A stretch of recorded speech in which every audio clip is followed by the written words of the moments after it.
All right, everybody, welcome back. Good afternoon. We are a little bit late with this upload. I usually try to get these videos up around 3. We're going to be going live around 4 instead, but nevertheless, we're going to have the expected content. And if you were on the channel last year, you know what part 3 of these deep dives entails. Basically, I look at some of the tape from the player being discussed, and I talk about my notes on the tape. This is how I like to do these things on this channel. I know that there are other channels out there that do actual film within the video. I personally have had very little luck with that. When I've tried to do it, I've had the video get taken down, like not even like flagged, not even like demonetized. No, I've tried to do streams where we look at some tape and the video, or the stream rather, just gets blacked out completely. So I'm not really going to try to get into that right now. I'm not really going to try to do that right now. I got too much stuff to get through anyway, and putting together a video with that kind of stuff would take a lot longer. So we're just going to go ahead and do it this way. So I looked at 2 games from Zabel's 2024 season, his most recent season. Keep in mind that he was playing left tackle almost exclusively last year, and he's not going to be our left tackle. So understand that while we can learn stuff from watching his tape, he's not going to be playing the position that he was actually playing for the Bisons last year. So it's a little bit tougher to derive meaning, but I still think there's some good stuff we can learn. Real quick, before we get into this stuff, though, 2 things. I am going to be streaming in a couple hours on the Bleacher Report. Should go live a little before 6. Going to go for about 25-30 minutes talking about what's going on post-draft, fielding any questions from the chat if anybody has any, and basically just discussing the Seattle Seahawks as best as I can, with the knowledge that things have slowed down significantly. The draft is over, and we're just kind of waiting for 1 or 2 cleanup signings, waiting for some players to start signing their rookie contracts, etc., etc. So that's number 1. Number 2, if you like this video, please click the thumbs up button. Subscribe if you're new. Click the bell for notifications. Trying to do daily Seahawks uploads for the slow part of the off season. Once we get to the actual season, the preseason, I'll be doing 4 to 6. If that sounds like something interesting to you, click the sub button. And you can become a channel member for $2 a month. Those are the best ways to help support the channel. Okay, so again, this is basically just going to be my notes. I time-stamped the plays that I'm talking about as they come up. So if you want to try to follow along a little bit, it's going to be a little bit easier. But again, in terms of me actually putting clips in the video, that's just a little bit tough. So the first game we're going to look at is actually the first game of the year for the Bisons, which was a loss at Colorado, playing the Buffaloes, actually. So we have the Buffaloes versus the Bisons, week 1 of 2024. The North Dakota State offense had 72 snaps, and of those 72 snaps, Zabel played 71 at left tackle, and he played 1 at tight end. So that was pretty much consistent with what he did all season. Allowed 0 quarterback pressures in this game, had 0 penalties in this game, so it was one of the best games he played all season in terms of the raw numbers. He was one of his best graded PFF games, so by all accounts, this was Zabel at his best. So my notes, just to go over them pretty quickly here. First play of the game, gets movement of about 2 yards, and that's something that you notice a lot when you go through his tape. He's getting a lot of movement on run plays. You can see his pure raw strength. He gets his man on the ground on this particular rep, actually drives him back into the dirt, puts him down. You can see him overpowering players with raw strength, and it's a couple of different things. You have leg drive strength, right? And then you also have upper body strength, and Zabel has both. And he has the frame to add more, so he could get even stronger if he needs to. And I understand that when he's playing for North Dakota State, he's not playing the best competition, but you see the strength to just straight bully people. Early in the first quarter, stalls out edge rusher momentum with his anchor really well. It was a really nice play where he just kind of squared up on the guy, and then they made contact. He slid back a tiny bit, and then he just anchored down, and the play was done. There was nothing the edge rusher could really do. He just planted his feet, and it was done. And you see that kind of stuff, and it makes you think that this guy can really hold up against power rushers, which is going to be more important as he slides inside. Another play early on the first drive of the game for North Dakota State. He climbs up to the second level to block the middle linebacker, opens up the run lane. Generally speaking, early on, pretty much every run play that North Dakota State ran was behind Zabel. You can see how much they know that he is their best offensive lineman and how much they want to utilize him. There was one play in the first drive where there was no one lined up in front of him, so he just slid over to his right to double the three tech because he didn't have anything immediately going on in front of him, so he's looking for extra work. That is another thing that permeates his entire tape. Whenever he doesn't have something in front of him, he looks for something else to do. And he seems very comfortable doing that. It seems very natural when he's doing that. So his ability to cerebrally dissect a play and go where he needs to go is great. Continues to show range by hitting targets away from where he starts. He has to move several steps to get to some of the players that he's blocking. Whenever he needs to do it, he can do it. Midway through the first quarter, hits a duo block from the side on 3-tech, which just blows him out of the play and opens up a lane.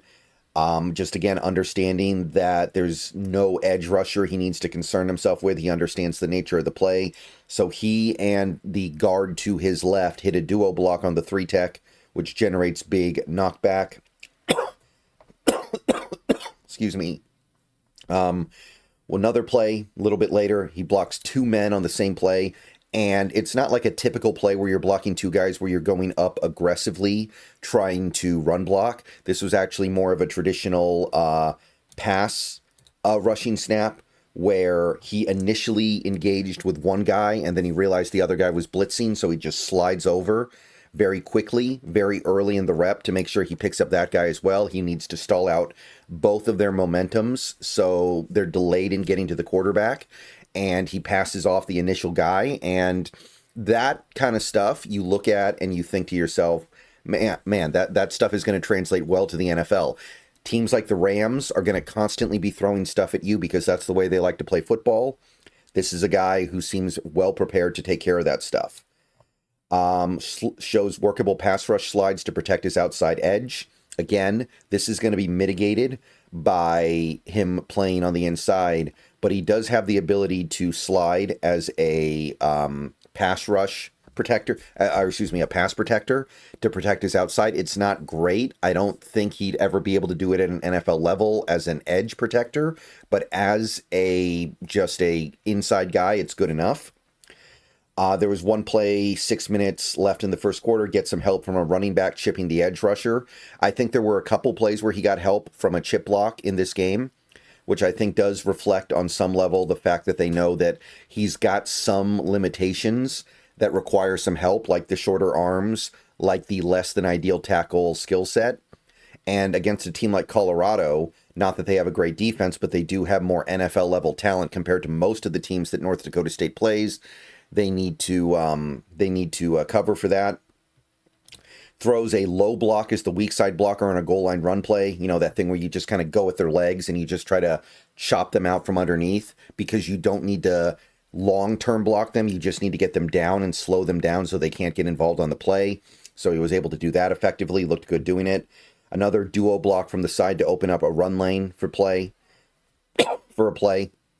So a lot of duo blocks, a lot of times where he's blocking from the side, which allows him to really get movement.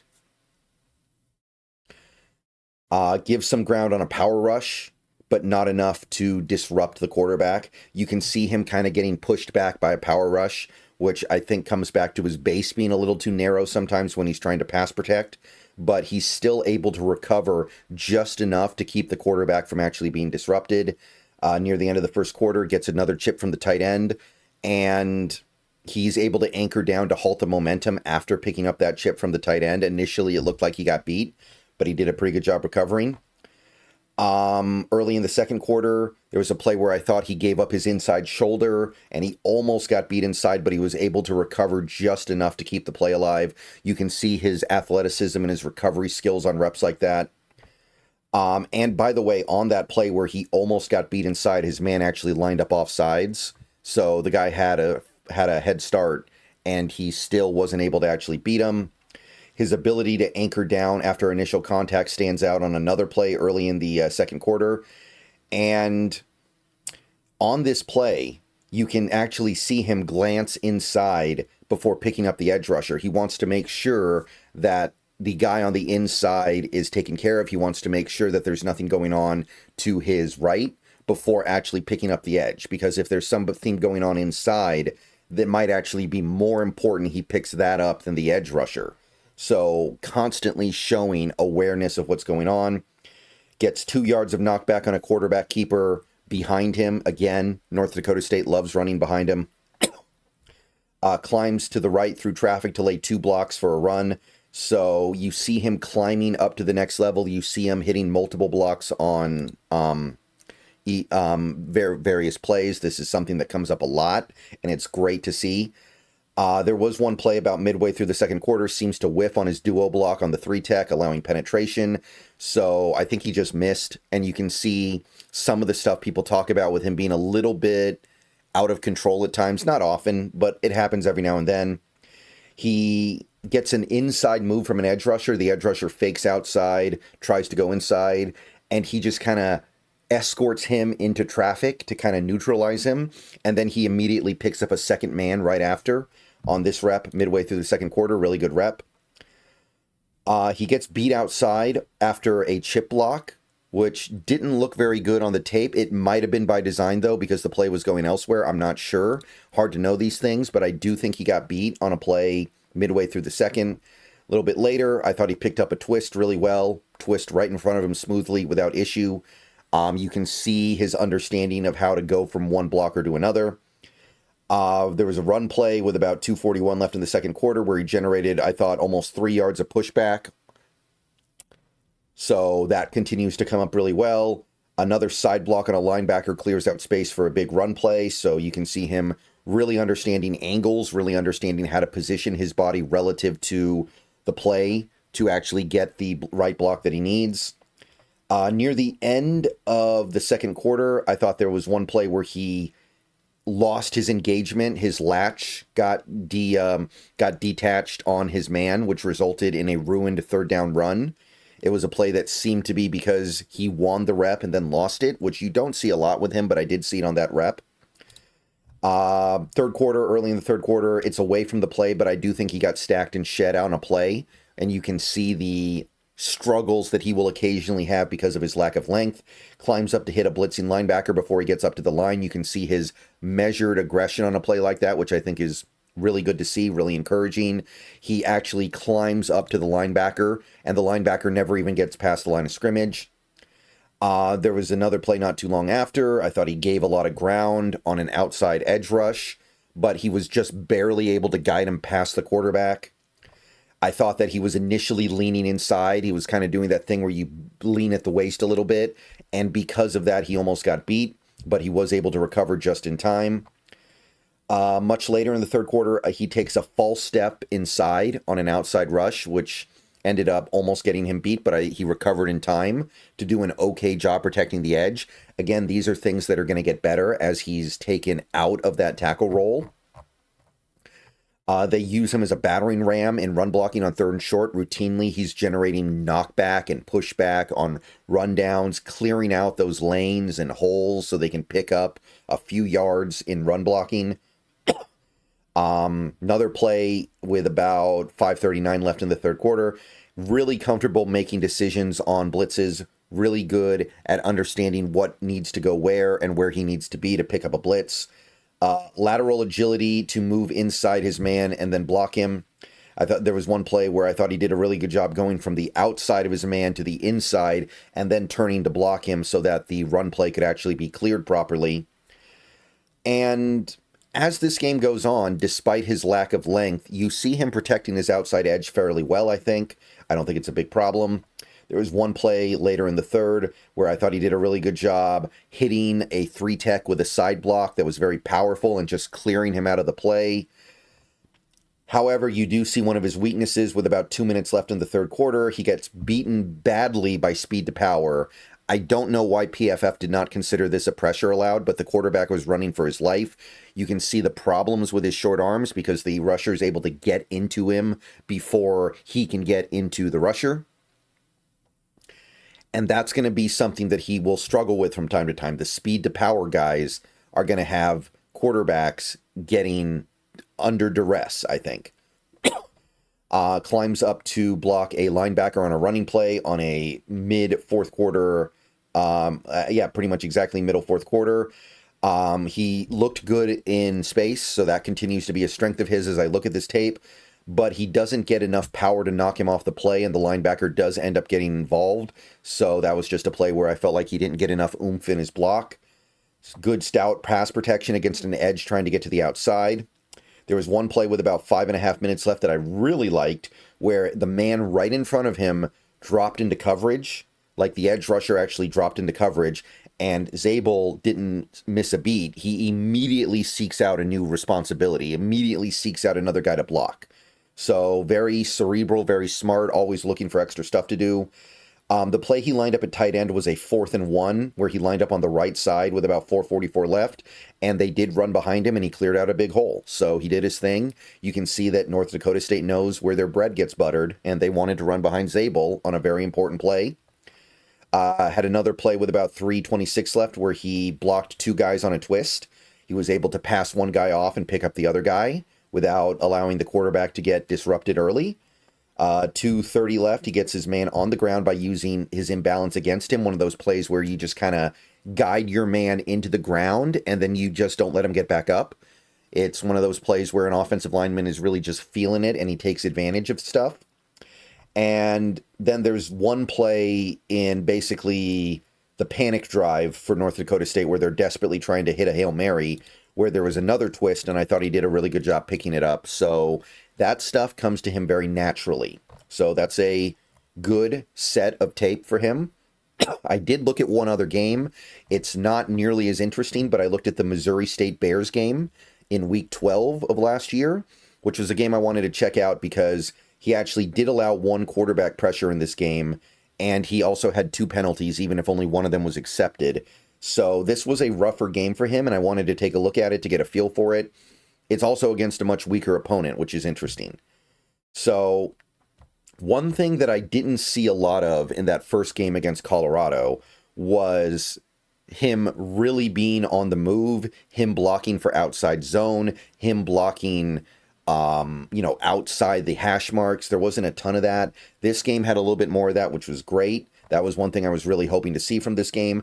Also, this game was a blowout, so by the time you get to the second half, there isn't that much to talk about. So we're mostly just going to be talking about the first half here, but I do want to spend a little bit of time on this game. There was one rep really early on where I thought he had really nice sustain on his pass rush block. The guy got on him, and he latched on, and he wasn't letting him go. He wasn't going to let the rep melt down later on. He just clenched down, and the guy wasn't going anywhere. Right early on, with 13:26 left in the first quarter, there was one of my favorite reps where he loops around the backside of the tight end to throw an outside zone block. So you see the outside zone, you see him immediately going on the move, just kind of looping behind the tight end so he can get to the outside and block for as basically a lead blocker. He throws his man nearly 10 yards back. It's a long rushing touchdown on this play, by the way. So he just drives his man into the dirt, and the rep is so good, he initially got called for holding, but the referees realized, no, that wasn't holding. He just dominated him, and they picked up the flag. Another nice clear out block at 13 minutes, I thought. Again, you just see that strength and power over and over and over. A little bit later, another rep where there's this one interesting play where at the snap, he points to his inside almost, like he's thinking about maybe I should block over here, and then he goes to his outside and smoothly picks up the edge rusher. I don't know if he was directing traffic or if he was thinking about going inside before handling the outside, but it was interesting to note. I did think he got beat by a counter at 11:34 in the first quarter, but the quick throw saved him from actually giving up anything of meaning. He was able to slide outside. There was this one play where he, on a passing play, kind of popped to the outside of the tight end to pick up the edge rusher. and it resulted in a 4th down touchdown pass. So you see his ability to really move and use lateral agility.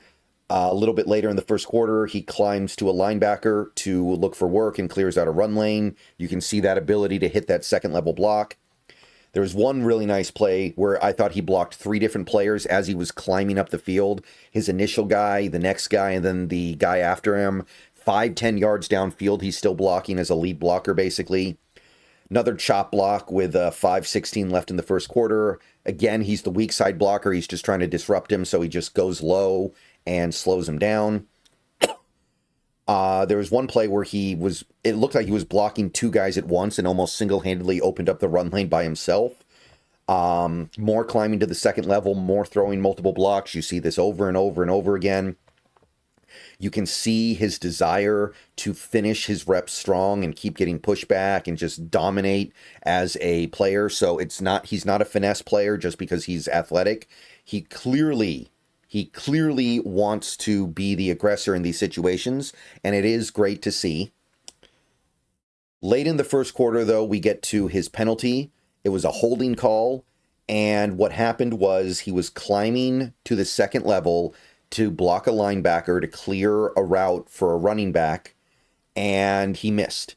He missed, the linebacker got around him, and he grabbed him trying to keep him away from the back, and the back ended up scoring, but it was called back because Zabel held. So that was actually a holding, and that was just him, I think, getting, the linebacker got the best of him. A little bit later, he eats up a spin move, but he does get pushed back, and eventually the guard comes over and helps him. So you did see a little bit of him actually getting kind of pushed. There's a little bit of ground given up, and he does get pushed back very close to the quarterback. Gets a duo block to clear out a run lane. A lot of that going on here on the tape. There was one play where he actually ended up blocking the edge rusher and the blitzer at basically the same time, and he somehow managed to pull it off. He might have gotten away with a holding, I'm not sure, but it did seem like he got away with something there. It was a really weird play. I think somebody didn't pick up the blitz properly, and he kind of had to block both guys at the same time. There was one play a little bit midway through the second quarter where he got stacked and shed on a running play, but the play was already pretty much gone, so it didn't really matter. But you do see the arm length show up on plays like that. Another speed to power rep with 8:54 left in the second quarter. It creates knockback. He does get pushed back. You can see his flaws as a player, but he does end up holding up enough to allow the play to go. It's not a disaster. I thought that there was one play where he overset really badly to the outside on a running play of all things, and he ended up giving up the inside, and the running back made a great play to save it. I don't think that Zabel did a very good job on the play. 2:41 left in the second quarter, so I thought he gave up his inside shoulder way too easily, and the running back saved him. With 2 minutes left, he rides his man down into the ground in pass protection cleanly. Another one of those plays where where the rusher just loses balance and you just kind of ride him down. Nice to see. Drive to keep climbing upfield and landing block after block. He's somebody who just kind of operates as that ping pong ball, moving up the field, throwing blocks, looking for more work until the whistle blows. Picks up a twist at 125. You can see the intelligence, the awareness, the cerebral aspect of football here. One play with about 1:11 left in the second quarter. His man drops into coverage, and his head immediately is on a swivel trying to find something else to do. He ends up not being able to get to anything in time, but you see there's no panic when his man drops into coverage, which you love. And on a running play, on a 4th and 1, they run behind him, and he uses his leg drive to just clear it out. So important play for them. It was a 4th and 1. It was close to scoring range. They went for it, and Zabel, they just trusted him to get leg drive, and he did. Third quarter, we get into the third quarter here. Another play where I thought he popped outside very smoothly to pick up the run blitzing slot corner. So he sees the slot corner coming in for the blitz. He pops to the other side of the tight end, behind the tight end, and he just picks him up. And the very next play, it happens identically. The exact same play almost. Just pops out to the nickel corner, picks him up. Love seeing stuff like that. More climbing to lay multiple blocks as a lead blocker on an outside run, which was very important to see because of what we're going to be doing with Kubiak this year. another nice loop outside to lead block for outside zone runs. And then we were in the fourth quarter, 49-21. Game's basically over. I think Zabel's actually going to get benched not too long after this point, it looks like. So I stopped taking notes. So I think I missed one penalty, but I mean, there's nothing much to say, right? They're just going to run the clock out. So that was all I did. I know that North Dakota State would go on to score another 10 points, but I didn't feel like I was going to learn much at this point. I had seen enough.